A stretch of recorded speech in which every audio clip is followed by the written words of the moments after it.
Welcome back to another Foxy Games UK video. Don't forget, Tuesday tomorrow is the debut video upload for the launch of my other non-game related channel, Sons of Atom, a new channel with content based on the, well, abnormalities of life, weird, sometimes wonderful, crazy happenings in today's modern world.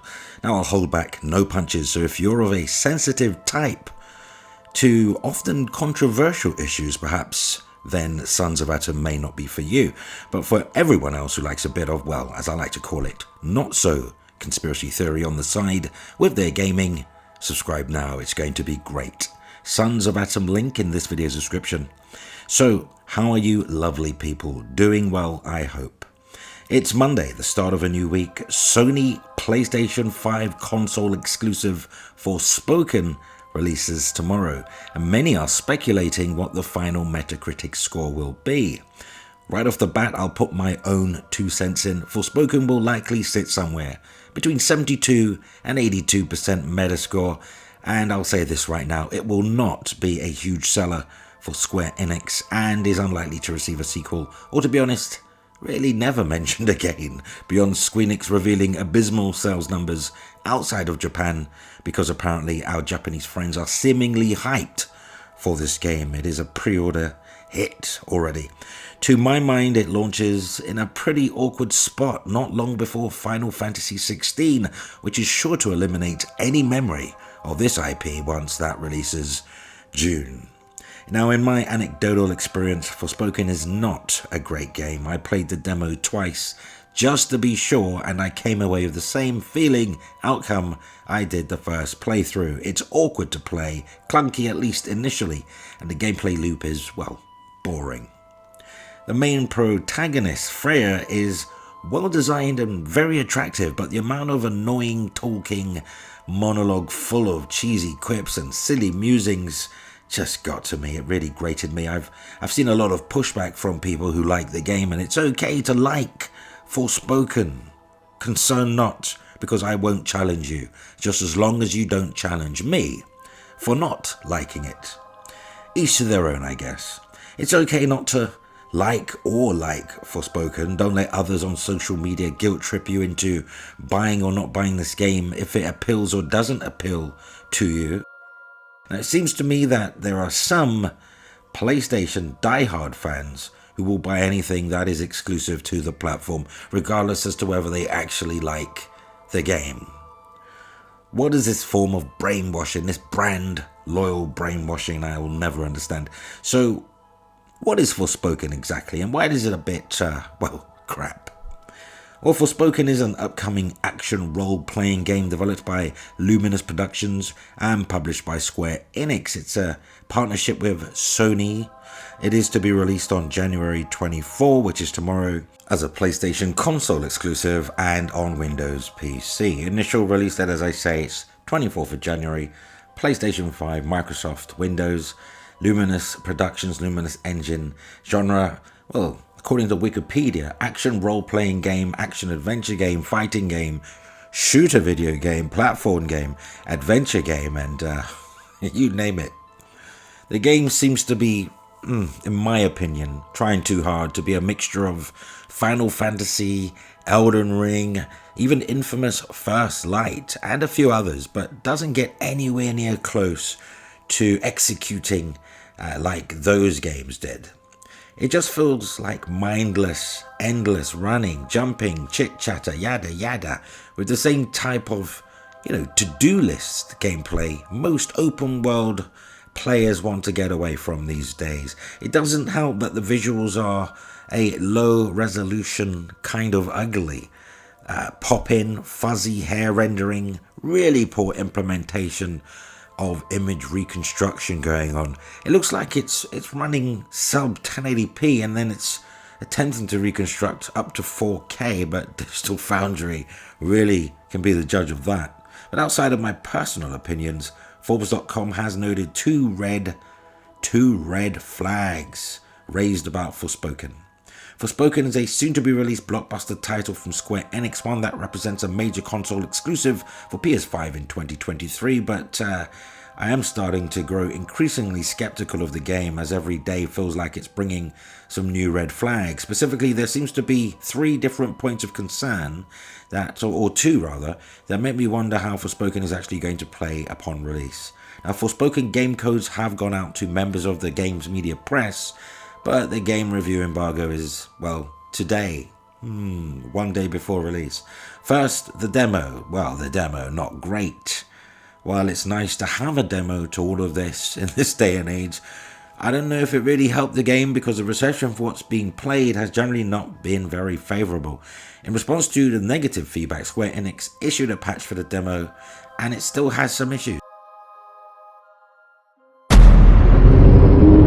I've literally just played the demo the second time before recording this video today on the 23rd of January 2023, and the frame rate is choppy in much of the game. On one hand, you can say that, it's a nice commitment to fixing what's broken. On the other hand, it seems a bit concerning that they're actually patching a demo and then they're going to patch the full game, and they'll probably be patching it for the next 6 months. If there's this much wrong with the game now in the demo, what state of the full game can we expect? And then there's those PC specs. What happened there? Really unreasonable PC specs, actually. It's poorly optimized from top to bottom. The recommended specs are 24 gig of RAM and a 3070 for just 30 FPS gameplay. I'm not even going to, even comment on that. What's even more hilarious is the ultra specs demand. You need a 480 and 32 gigabyte of RAM, which is unbelievable. And that's the only way you'll get to 60 FPS with this game. That's how poorly optimized it is. And you need 150 gigabyte of SSD space, regardless of what mode you're going to be playing in. Now, some of the later trailers convinced me that maybe Forspoken would turn out okay. I mean, the main protagonist, she's attractive. I like the style. I like the physics on her clothing. Cloth physics look great.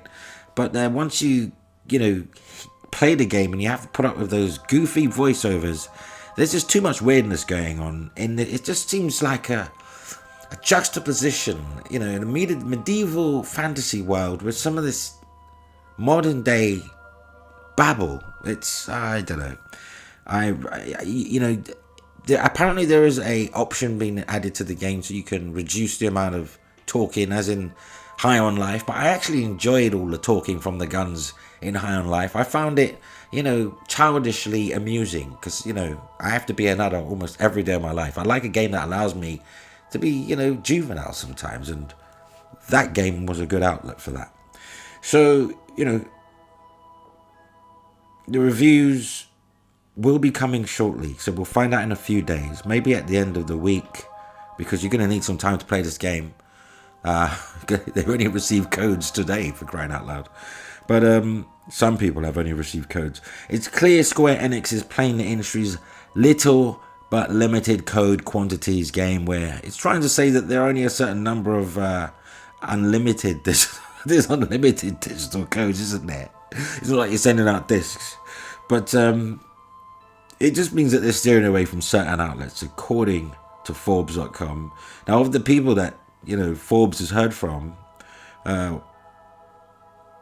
YouTuber Skill Up doesn't have a code, Andy Robinson doesn't have a code, Video Game Chronicle doesn't have a code, Patrick Klepek of Waypoint doesn't have a code. Perhaps those outlets are deemed, a bit maverick whistleblowers, if you like, to some of the average games that get released, and maybe Forspoken is average.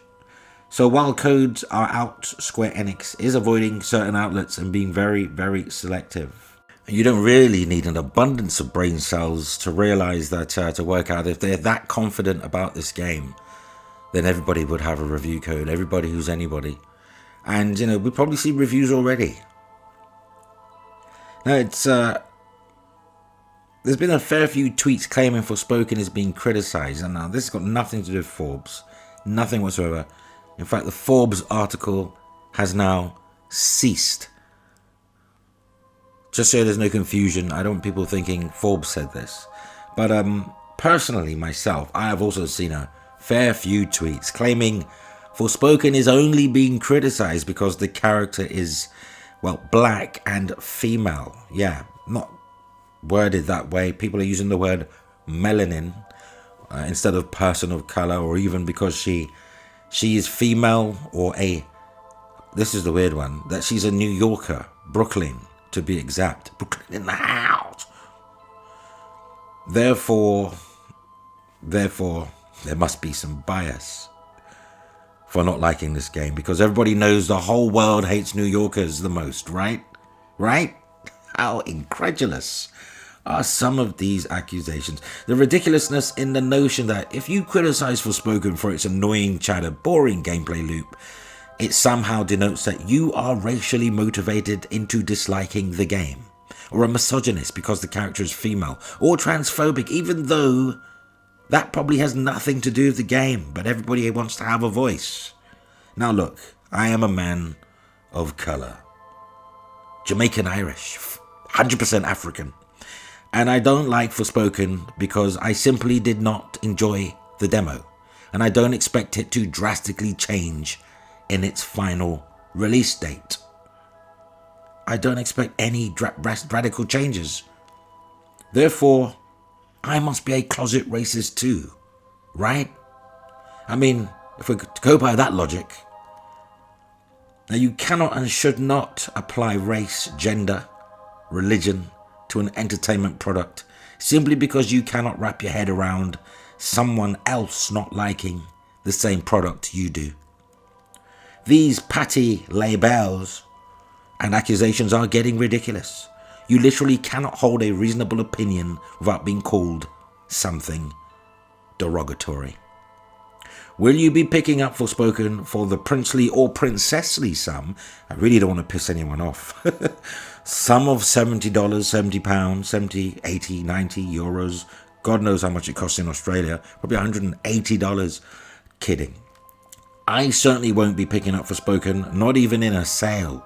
But don't let me influence you. We all have our own unique tastes, so if you like the game, then you like the game. If you don't like the game, then you don't like the game. I don't take issue with that. But don't buy it just because it's a PlayStation exclusive. Will you? And that there is the end of the video. What say you? Let's continue the discussion cordially in the comments. And our first upload for Sons of Atom, if you like Not So Conspiracy Theory, first upload should be Tuesday. Channel link and info in this video's comments. Also, there is a Foxy Games UK January 2023 giveaway, $100, £100 or your country's equivalent. The giveaway is totally random with 2 gift cards up for grabs with a total value of $200. Just like, subscribe, and hit the notification bell. Comment regularly on videos. The draw will be announced in the first week of February. Good luck. And you can help Foxy Games UK reach more gamers, so feel free to share the video. You may also want to consider supporting Foxy Games UK via Patreon, because, well, we're like family now. Link in the video description. But that concludes our time together on this Monday. Until next time, play games, not corporations. Or the race card, misogyny card, gender card, whatever card.